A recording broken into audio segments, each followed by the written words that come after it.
yung inyong sakripisyo? Nakaraan po, nahalala ko po yung mga nakaraan na. Opo, tayo, no?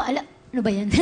Hindi, pati naman ako na talaga pong naramdaman ko yung ano ninyo. Kasi ang hirap nga naman po nun, ano? Biro nyo, 33 years almost, ano po, na nag-a-abroad si Mrs. sa Italy at kayo po talaga yung halos tumayo na parang ama't ina na rin sa inyong dalawang anak. Tay, dun sa haba ng panahon na yon, ano yung maituturing nyo po na pinaka mahirap na challenge para sa inyo?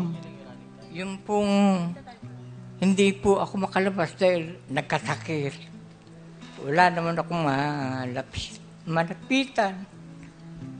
Ayun po, sa tulong na rin po ng aking may bahay, nagpapadala po siya ng sustento sa aming mag-aama. Ganun. Pasensya na po. Ayos lang po tayo. Ako, Mang Rolly, nakaka-relate din ako sa inyo kasi yung pamilya ko nasa Italy din. So, pareho tayo ng pinagdadaanan. Mahirap talaga mag-isa kumakain, di ba?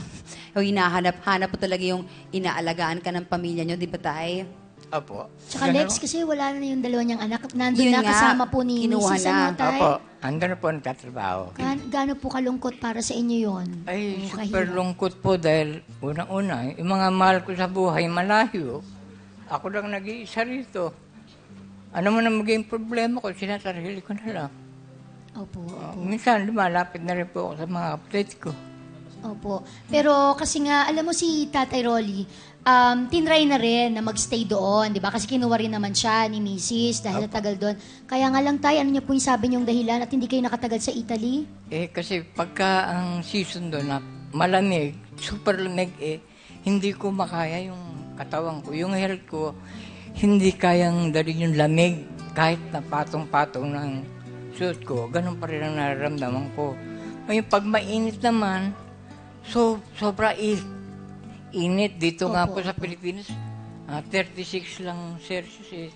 Nagsisigip ng dibdib ko. Kaya, minabuti ko nung bumalik dito sa Pilipinas. Kumbaga, Lex, health-wise, medyo hindi na rin Hindi kaya kay talaga. Tatay. Oo. Pero ang communication po ninyo, kumusta? Okay naman ang communication.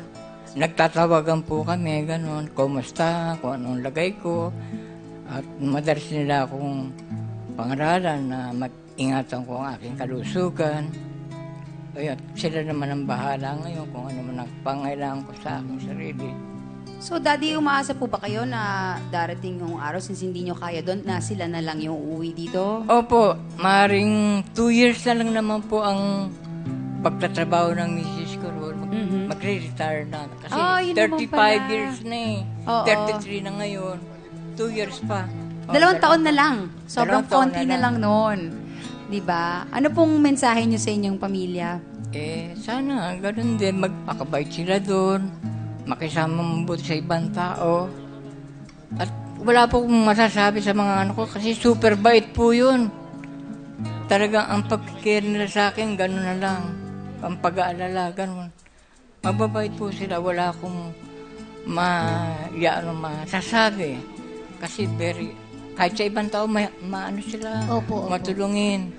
At magalang po sa lahat. Opo. Tayo naniniwala kami doon kasi alam namin yung inyo pong pagpapalaki sa inyong mga anak, hindi po matatawaran o mahihigitan ng anumang halaga. No? Dahil kayo po ay mabuting tao at malaking inspirasyon po para sa aming lahat dito.